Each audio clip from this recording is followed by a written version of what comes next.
새벽 5시 한적한 묘지. 한 남자가 무덤 앞에 무릎을 꿇고 울고 있었습니다. 엄마, 나 합격했어. 하버드 의대에 붙었어. 떨리는 손에 들린 건 합격 통지서였습니다. 초라한 옷차림의 청년은 마치 세상 모든 슬픔을 토해내듯 오열했습니다. 그런데 그 순간 뒤에서 차가운 목소리가 들려왔습니다. 당신은 누구요? 이 남자는 대체 누구일까요? 이야기 시작 전 좋아요 눌러주시고 이 영상을 어디에서 보고 계신지 댓글로 남겨주세요. 지금 계신 곳을 향해 행운을 빌어드리겠습니다. 강태준은 72살이었습니다. 대한제약그룹을 일군 입지전적 인물이자 업계에서 철의 회장으로 불리는 사람이었죠. 하지만 7년 전 외동딸 은지가 교통사고로 세상을 떠난 뒤 그의 삶에서 웃음은 사라졌습니다. 오직 1년에 한 번 딸의 기일에만 그는 새벽같이 묘지를 찾았습니다. 그런데 오늘 멀리서부터 흐느끼는 소리가 들려왔습니다. 가까이 다가가자 믿을 수 없는 광경이 펼쳐졌죠. 자신의 딸 무덤 앞에 낯선 청년이 무릎을 꿇고 울고 있었던 것입니다. 엄마, 정말 힘들었어. 근데 나 해냈어. 청년은 무언가를 꼭 쥐고 있었습니다. 당신은 누구요? 강 회장의 차가운 목소리에 청년이 화들짝 놀라 고개를 들었습니다. 19살쯤 되어 보이는 남루한 옷차림의 수척한 얼굴이었죠. 죄송합니다. 청년은 황급히 일어나려 했지만 다리에 힘이 풀려 비틀거렸습니다. 여기가 어딘지 알고 함부로 들어온 거요? 죄송합니다. 제가 그냥 청년은 말을 잇지 못하고 손에 쥔 종이를 가슴에 꼭 안았습니다. 강 회장은 청년을 위아래로 훑어봤습니다. 이상한 놈이군. 혹시 무덤을 노리는 사기꾼은 아닐까? 의심이 들었죠. 당신 내 딸을 알기는 해요? 청년이 눈물을 흘리며 고개를 끄덕였습니다. 네, 알고 있습니다. 어떻게? 저는 청년이 입술을 깨물며 말을 삼켰습니다. 강 회장은 점점 더 의심스러워졌죠. 제대로 대답 못하겠으면 당장 나가시오. 죄송합니다. 정말 죄송합니다. 청년이 뒷걸음질 치기 시작했습니다. 그 순간 강 회장의 시선이 청년의 손에 머물렀습니다. 종이에 적힌 글씨가 어렴풋이 보였던 것이죠. 하버드 메디컬 스쿨. 잠깐, 그 종이 뭐요? 청년은 대답하지 않고 손을 더욱 꼭 쥐었습니다. 보여주시오. 이건 보여달라고 했소. 강 회장의 목소리에 권위가 실렸습니다. 청년은 떨리는 손으로 종이를 내밀었죠. 하버드 의대 합격 통지서였습니다. 박준혁이라는 이름이 선명하게 적혀 있었습니다. 강 회장은 놀라움을 감추지 못했습니다. 하버드 의대라니, 대한민국에서 1년에 몇 명이나 합격하는 곳입니까? 그런데 이렇게 초라한 차림의 청년이, 당신이 박준혁이요? 네. 하버드 의대에 합격했단 말이요? 네. 강 회장은 합격증을 돌려주며 다시 물었습니다. 그래서 왜 내 딸 무덤 앞에서 그걸 들고 울고 있었던 거요?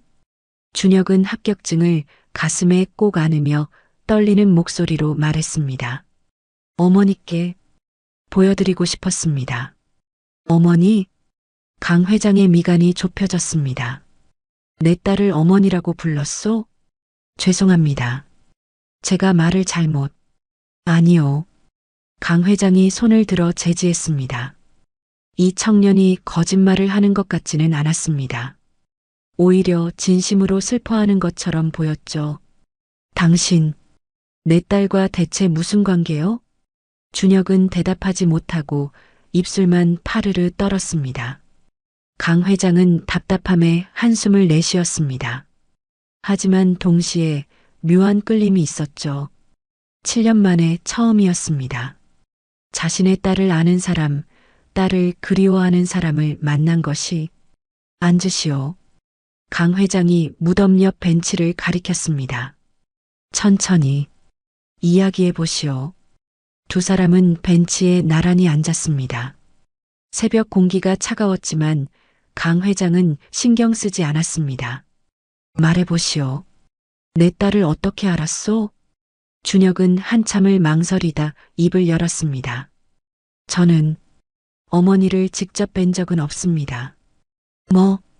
강 회장이 미간을 찌푸렸습니다. 만난 적도 없다니 그럼 어떻게 무덤까지 찾아온 겁니까? 하지만 어머니는 저를 알고 계셨습니다. 준혁의 목소리가 떨렸습니다. 7년 전까지만 해도 저는 평범한 중학생이었습니다. 공부를 좋아했고 의사가 되고 싶었죠. 그는 잠시 말을 멈췄습니다. 그런데 어머니가 돌아가시고 나서 모든 게 무너졌습니다. 어머니? 제 친어머니 말입니다. 준혁이 고개를 숙였습니다. 그날 이후로 저는 지옥 같은 삶을 살았습니다. 강 회장은 조용히 듣고 있었습니다. 청년의 목소리에는 거짓이 없어 보였죠.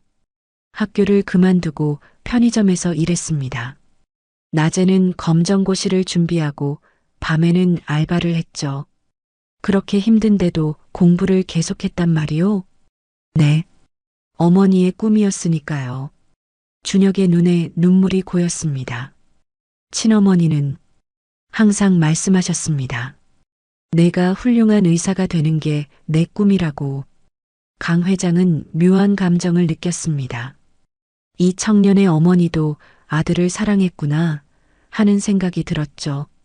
자신이 딸을 사랑했던 것처럼. 그런데 내 딸과는 무슨 관계요? 그게. 준혁이 깊게 숨을 들이켰습니다. 제가 고등학교 1학년 때였습니다. 어느 날 집에 편지가 왔습니다. 편지, 장학금 지원 안내였습니다. 익명의 후원자가 제 학비를 전액 지원하겠다는 내용이었죠. 강 회장의 눈이 커졌습니다. 그 후원자가, 네, 강은지 님이셨습니다. 준혁이 합격증을 꺼내 들었습니다. 그 뒷면에는 낡은 편지가 접혀 있었습니다. 이게 그때 받은 첫 편지입니다. 강 회장이 그것을 받아 펼쳤습니다. 익숙한 필체였습니다. 분명 딸의 글씨였죠. 준혁 학생에게 당신의 꿈을 응원합니다. 포기하지 말고 끝까지 달려가세요. 당신이라면 할 수 있습니다. 강 회장의 손이 떨렸습니다. 은지가 이 편지를? 네. 7년 전까지 계속 지원을 받았습니다. 학비, 생활비, 교재비, 모든 걸 도와주셨죠. 그런데 왜 은지가 당신을? 그건 저도 모릅니다. 준혁이 고개를 저었습니다. 다만 마지막으로 받은 편지에 이렇게 적혀 있었습니다. 그가 또 다른 편지를 꺼냈습니다. 준혁아, 미안하다. 그리고 사랑한다. 꼭 훌륭한 의사가 되길.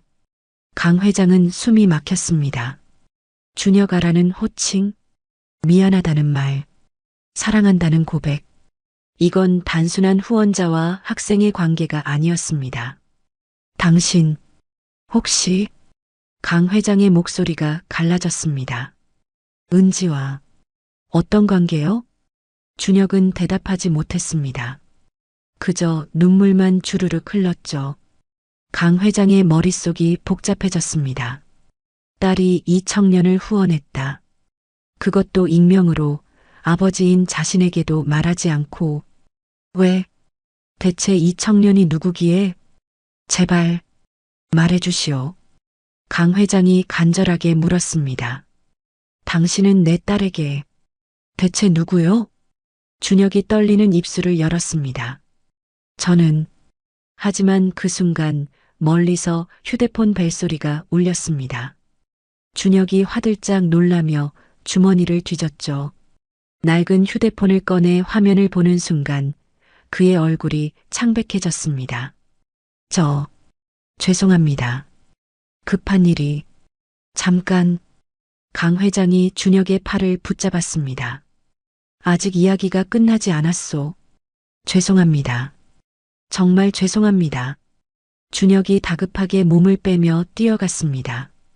강 회장은 그 뒷모습을 멍하니 바라봤습니다. 손에는 아직 은지의 편지가 쥐어져 있었죠. 준혁아, 미안하다. 그리고 사랑한다. 강 회장은 천천히 무덤을 돌아봤습니다. 은지야, 이게 대체 무슨 일이냐? 그의 목소리는 떨리고 있었습니다. 준혁은 숨을 헐떡이며 낡은 아파트 계단을 올랐습니다. 전화를 받는 순간부터 불안했던 예감이 현실이 되었죠. 문을 열자마자 코를 찌르는 술 냄새가 풍겼습니다. 이 새끼가 어딜 새벽부터 나가 있어. 거실에 한 남자가 비틀거리며 서 있었습니다. 박성철, 준혁의 아버지였습니다. 아버지, 왜 이러세요? 왜? 이 새끼가 감히 나한테 왜라고 물어? 성철이 소주병을 집어 던졌습니다. 준혁은 재빨리 피했지만 병은 벽에 부딪혀 산산조각 났죠. 돈 내놔.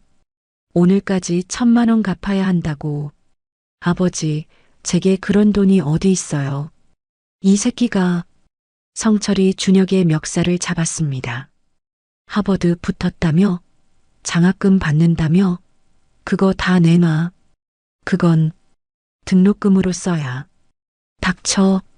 성철의 주먹이 준혁의 뺨을 때렸습니다. 준혁은 바닥에 쓰러졌습니다. 입안에서 피맛이 났죠. 내가 공부할 때 누가 밥 먹여줬는데? 응? 이 배은망덕한 새끼야. 성철이 준혁의 가방을 낚아채 뒤졌습니다.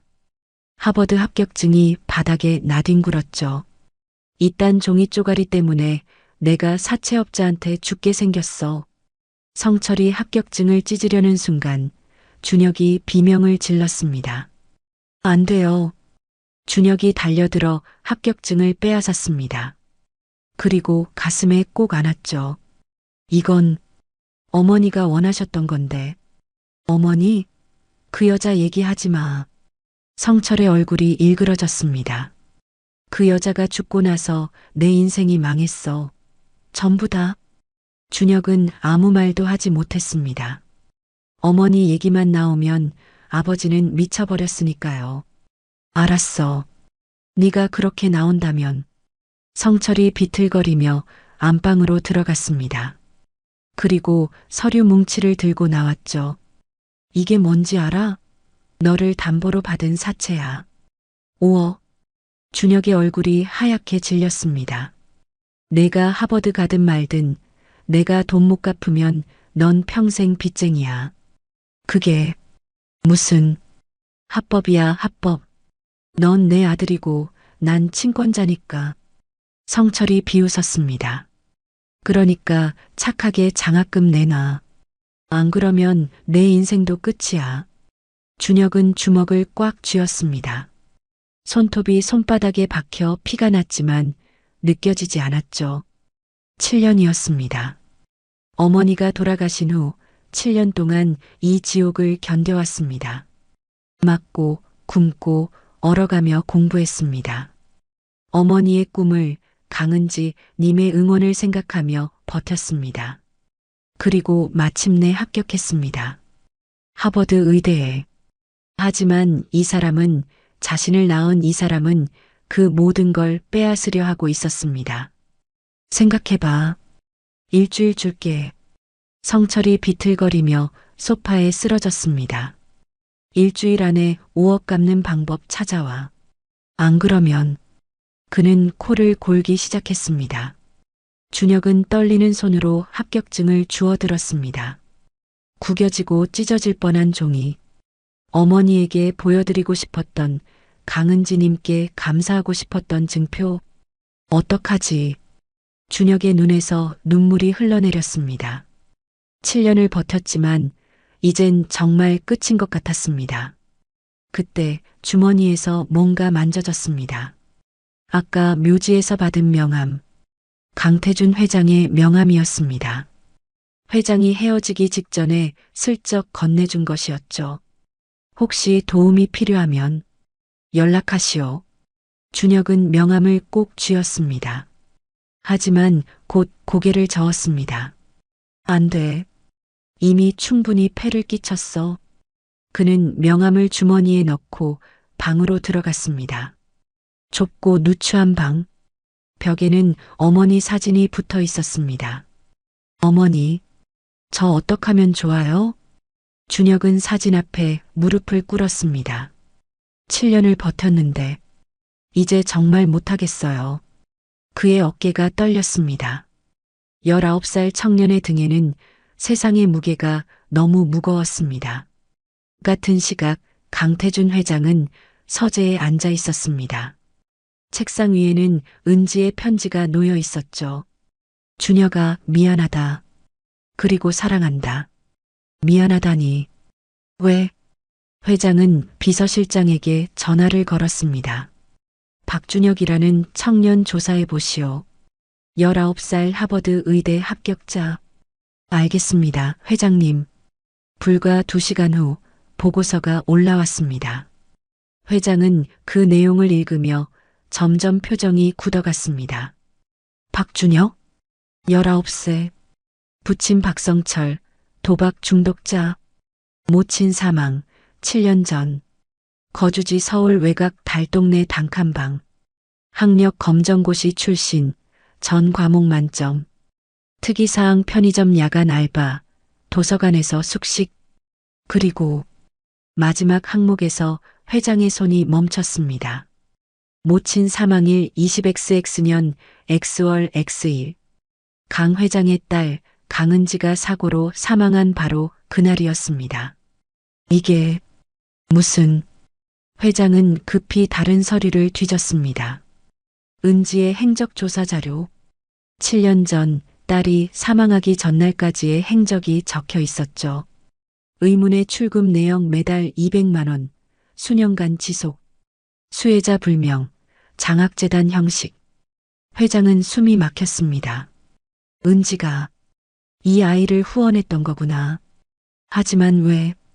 대체 왜 은지는 박준혁을 후원했을까요? 그리고 왜 사랑한다고 했을까요? 회장은 다시 보고서를 읽었습니다. 이번엔 준혁의 모친 정보, 모친명 미상, 기록 없음. 부친 박성철과의 혼인신고 23년 전. 잠깐. 회장이 무언가를 깨달았습니다. 23년 전이면 은지가 21살 때였습니다. 그때 은지는 대학생이었고, 그리고 회장은 떠올렸습니다. 그해 은지가 갑자기 1년간 유학을 간다며 집을 떠났던 것을. 설마. 회장의 손이 떨렸습니다. 그는 비서실장에게 다시 전화했습니다. 박준혁의 출생 기록 전부 가져오시오. 지금 당장. 1시간 후 비서실장이 급히 서재로 들어왔습니다. 회장님, 이걸... 손에는 얇은 서류가 들려 있었습니다. 출생신고서. 회장은 떨리는 손으로 그것을 받아들었습니다. 그리고 눈이 커졌습니다. 모친 강은지. 이게 어떻게... 회장은 의자에 주저앉았습니다. 준혁이 은지의 아들이라니. 자신의 손자라니. 회장님, 괜찮으십니까? 비서실장이 다가왔지만 회장은 손을 저었습니다. 나가보시오. 혼자 있고 싶소. 비서실장이 물러나자 회장은 서류를 꽉 쥐었습니다. 은지야, 왜 말하지 않았니? 회장의 눈에서 눈물이 흘러내렸습니다. 왜 혼자? 그 어려운 걸 혼자 짊어지고 갔니? 그는 이제 이해했습니다. 왜 은지가 1년간 집을 떠났는지, 왜 돌아왔을 때 어딘가 슬퍼 보였는지, 왜 매달 큰 돈을 장학금으로 보냈는지, 모두 아들 때문이었습니다. 자신의 손자 준혁 때문이었던 것이죠. 내가 몰랐구나. 회장은 책상에 얼굴을 묻었습니다. 딸은 아버지에게 짐이 되고 싶지 않아 모든 걸 혼자 감당했습니다. 아들을 낳고 힘들게 키우고 멀리서 지켜보며 후원하고 그리고 7년 전 그날 교통사고로 세상을 떠났습니다. 미안하다, 은지야. 회장의 목소리가 갈라졌습니다. 아버지가 몰라서 미안하다. 그때 다시 전화벨이 울렸습니다. 비서실장이었습니다. 회장님, 추가 정보가 있습니다. 박준혁 씨가 현재 사채 5억의 담보로 잡혀 있습니다. 뭐라고? 회장의 목소리가 차갑게 식었습니다. 부친 박성철이 도박 빚으로 아들을 담보로 잡았다고 합니다. 당장 회장이 일어섰습니다. 박성철의 모든 정보를 가져오시오. 그리고 법무팀을 소집하시오. 알겠습니다. 회장의 눈빛이 차갑게 가라앉았습니다. 감히 자신의 손자를, 은지의 아들을 괴롭혔다니 절대 용서할 수 없었습니다. 준혁아, 회장은 창밖을 바라봤습니다. 이제 걱정하지 마라. 할아버지가 모든 걸 해결해 줄게. 다음 날 저녁, 준혁은 편의점 카운터에 앉아 있었습니다. 손님도 없는 한적한 시간, 그는 의학교재를 펼쳐놓고 있었죠. 하지만 글자가 눈에 들어오지 않았습니다. 일주일, 5억. 아버지의 목소리가 귓가에 맴돌았습니다. 딸랑. 출입문이 열리며 벨소리가 울렸습니다. 준혁이 고개를 들었다가 얼어붙었습니다. 강태준 회장이 서 있었습니다. 고급 양복 대신 평범한 코트를 입고 있었지만 그 기품은 감출 수 없었죠. 회장님? 준혁이 황급히 일어났습니다. 어떻게 여길? 자네를 찾았네. 회장이 천천히 다가왔습니다. 그의 눈빛이 준혁을 뚫어지게 바라봤죠. 회장님, 저는 괜찮습니다. 걱정 안 하셔도. 앉게. 회장이 카운터 앞 의자에 앉았습니다. 이야기를 해야겠네. 우리 둘이서. 준혁은 어쩔 수 없이 자리에 앉았습니다. 회장은 한참을 침묵하다 입을 열었습니다. 자네 어머니, 강은지의 이야기를 들었네. 준혁의 눈이 커졌습니다. 어떻게 조사했네? 자네에 대해, 그리고 자네 어머니에 대해. 회장이 서류 봉투를 꺼냈습니다. 박준혁? 19세. 부친 박성철, 모친. 그가 준혁을 똑바로 쳐다봤습니다. 강은지. 준혁의 얼굴이 창백해졌습니다. 그걸 어떻게, 왜 말하지 않았나? 회장의 목소리에 떨림이 있었습니다. 자네가 은지의 아들이라는 걸, 내 손자라는 걸. 준혁은 아무 말도 할 수 없었습니다. 준혁이. 회장이 처음으로 이름을 불렀습니다. 어머니가 왜 자네를 혼자 키우셨는지 아나?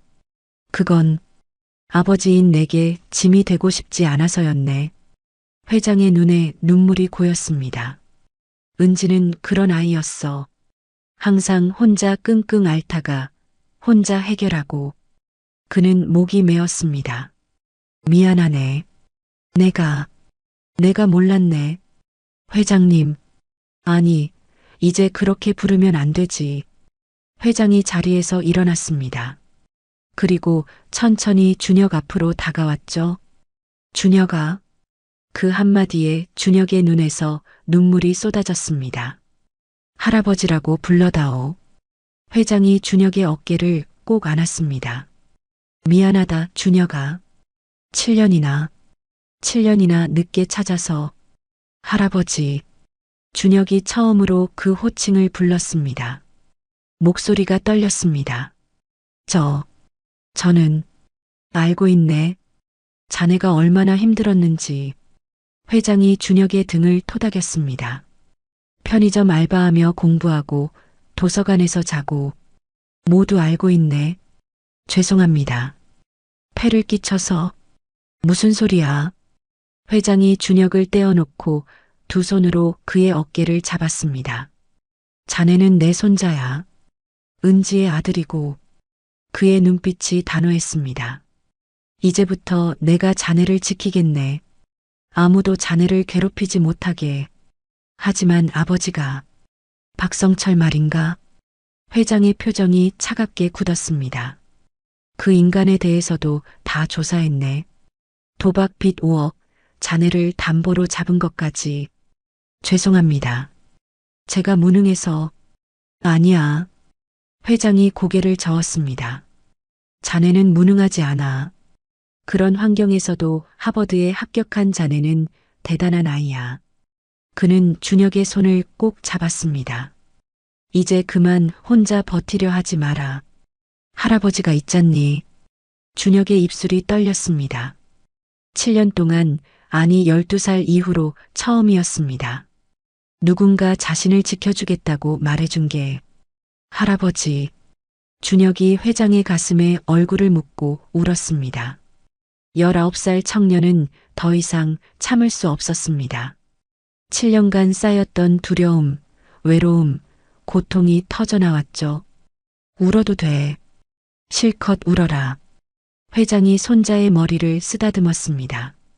이제 괜찮아. 할아버지가 모든 걸 해결해 줄 테니까. 그의 목소리는 단호했습니다. 박성철을 처리하고 준혁을 자유롭게 만들고 하버드에 보낼 것입니다. 그것이 딸 은지가 바랐던 일이고 할아버지로서 해야 할 일이었습니다. 준혁아. 회장이 손자를 바라봤습니다. 집에 가자. 우리 집으로. 그날 밤 강 회장의 저택. 준혁은 생전 처음 보는 호화로운 방에 앉아 있었습니다. 회장이 따뜻한 차를 건네며 물었습니다. 어머니에 대해 얼마나 알고 있나? 준혁은 고개를 숙였습니다.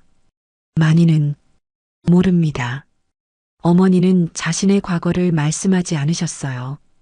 회장은 창밖을 바라보며 천천히 말을 시작했습니다.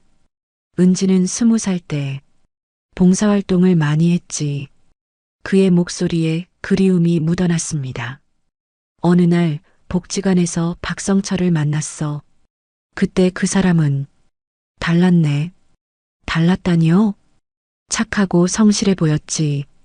가난했지만 열심히 사는 청년이었어. 회장이 한숨을 쉬었습니다. 은지는 그를 사랑했고, 그리고 자네가 생겼지.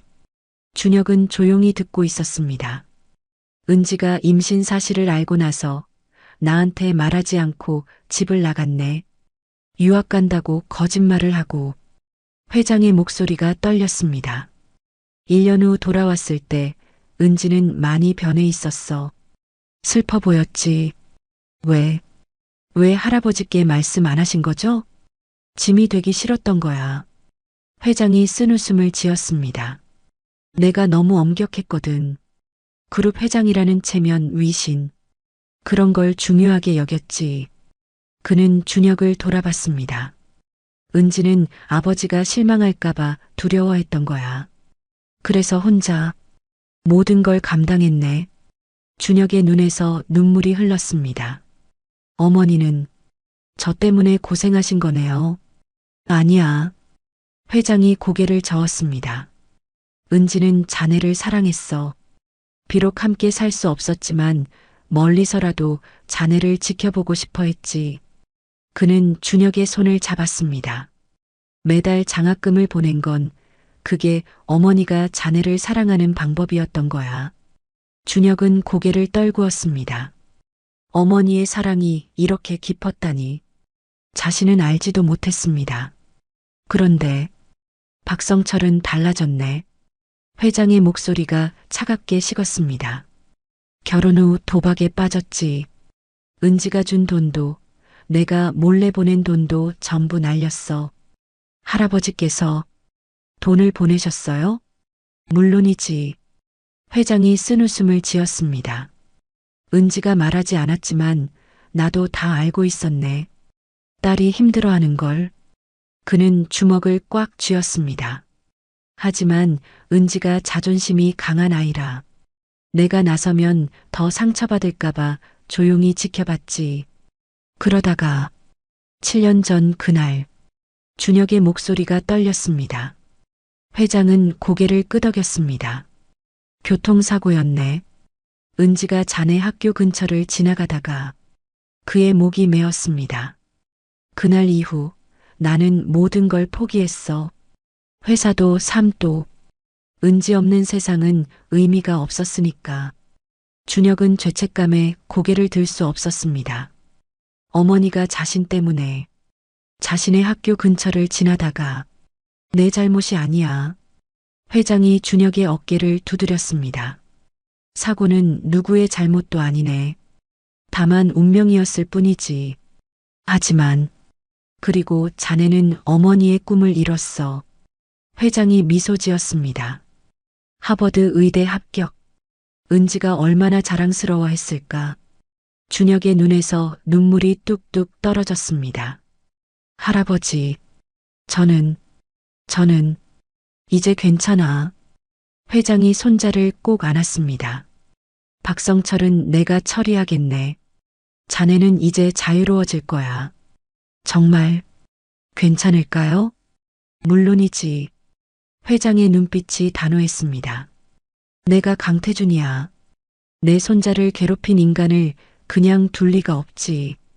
그는 준혁의 손을 꼭 잡았습니다. 내일 아침 법무팀이 움직일 거야. 사채 문제도 해결하고 친권도 박탈하겠네.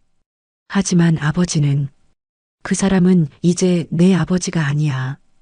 회장이 단호하게 말했습니다. 자네를 팔아넘긴 인간은 아버지 자격이 없어. 앞으로 자네는 강준혁이야. 우리 강가의 적장손이지. 준혁은 믿을 수가 없었습니다. 어제까지만 해도 절망 속에 있었는데 이제 할아버지가 모든 걸 해결해 주신다니. 고맙습니다, 할아버지. 고맙기는. 회장이 손자의 머리를 쓰다듬었습니다. 이건 당연한 일이야. 가족이니까. 다음 날 오전, 박성철은 허름한 술집에 앉아 있었습니다. 일주일이면 5억. 어떻게 만들지. 그는 소주잔을 비우며 중얼거렸습니다. 그때 술집 문이 열렸습니다. 양복 입은 남자들이 들어왔죠. 그리고 그들 뒤로 강태준 회장이 모습을 드러냈습니다. 박성철 씨? 회장의 차가운 목소리에 성철이 고개를 들었습니다. 누구십니까? 자네가 알 필요는 없네. 회장이 성철 맞은편에 앉았습니다. 다만 한 가지만 알면 돼. 내가 박준혁의 할아버지라는 것. 성철의 얼굴이 창백해졌습니다. 준혁이 할아버지? 그게 무슨... 강은지가 내 딸이었네.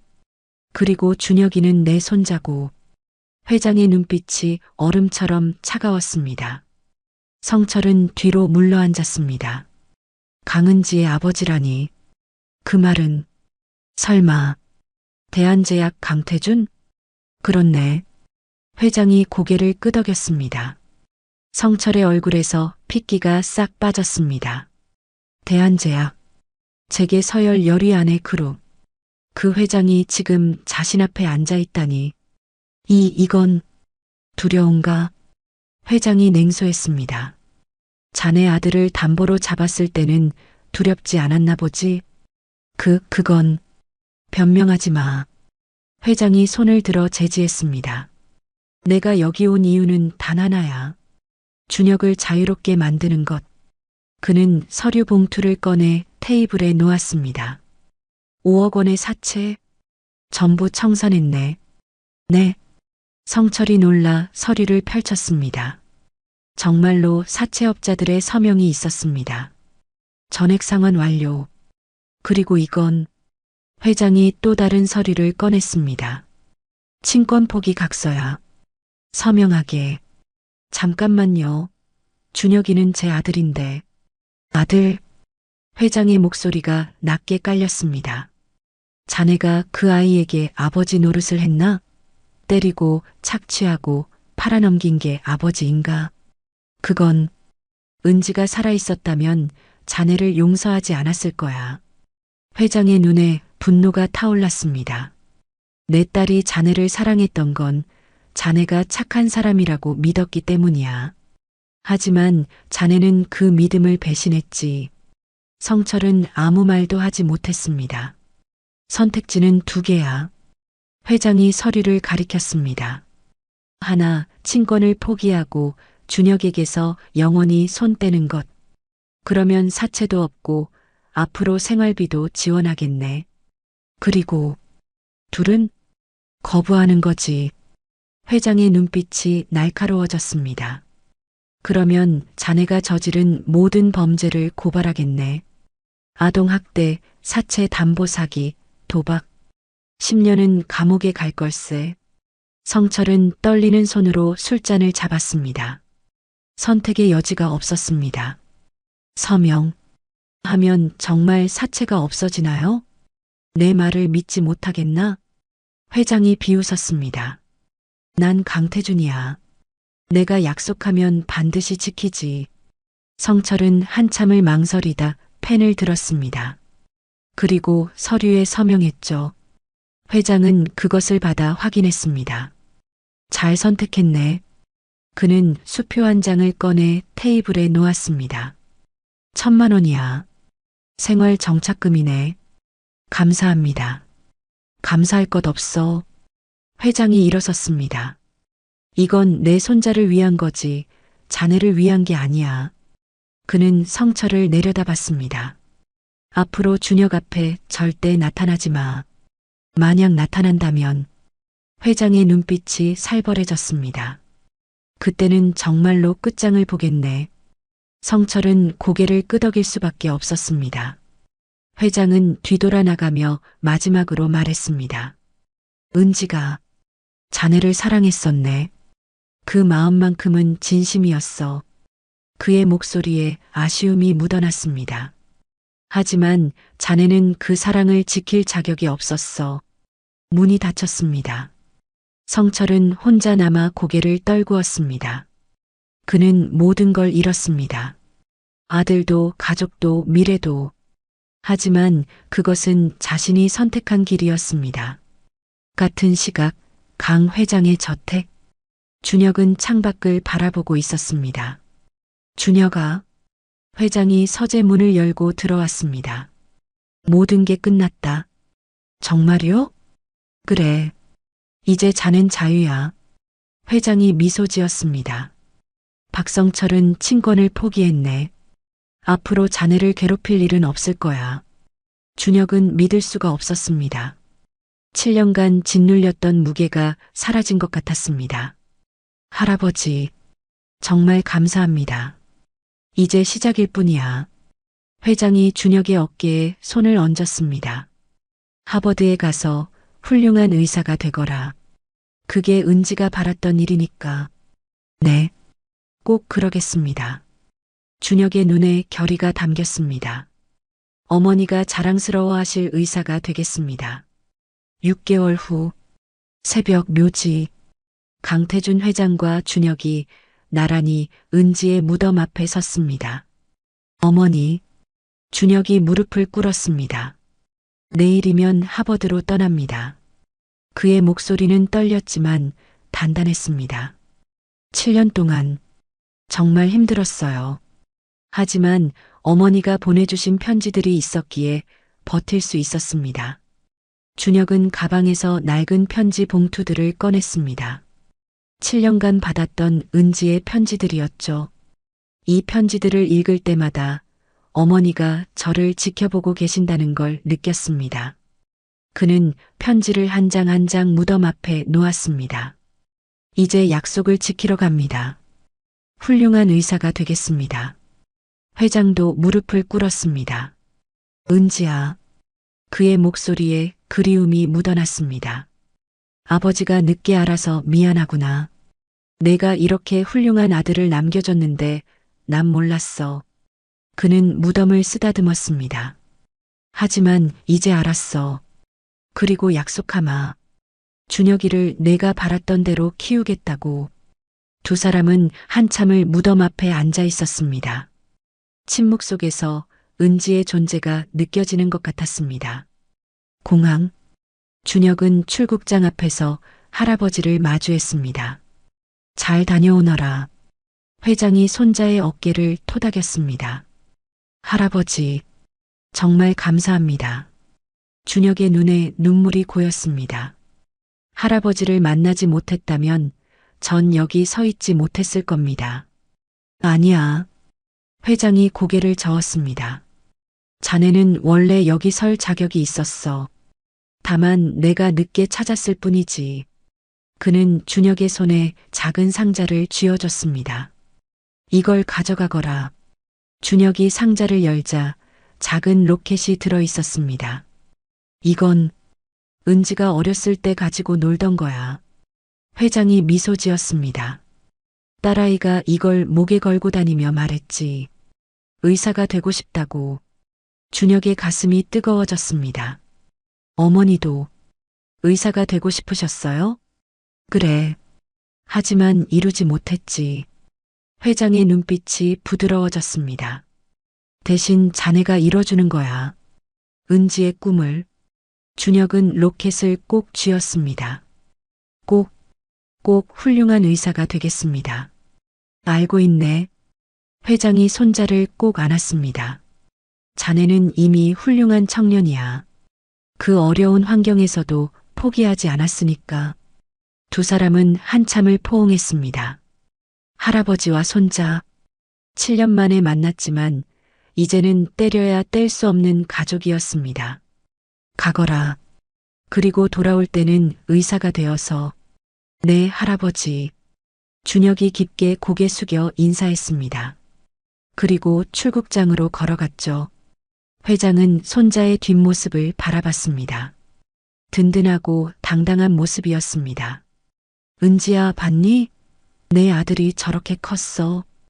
회장의 눈에서 눈물이 흘렀습니다. 이제 걱정하지 마라. 아버지가 잘 지켜볼게. 10년 후 강준혁 박사는 대한민국 최고의 심장외과 의사가 되었습니다. 하버드 의대를 수석으로 졸업하고 수많은 생명을 살렸죠. 그는 매년 어머니 기일이면 묘지를 찾았습니다. 어머니, 오늘 또 3명을 살렸습니다. 그의 목소리는 자신감으로 가득했습니다. 어머니가 바라셨던 의사가 되었습니다. 사람을 살리는 의사요. 옆에는 강태준 회장이 함께 있었습니다. 이제 80이 넘은 나이였지만 여전히 정정했죠. 은지야, 내 아들이 이렇게 훌륭하게 컸다. 회장이 무덤에 손을 얹었습니다.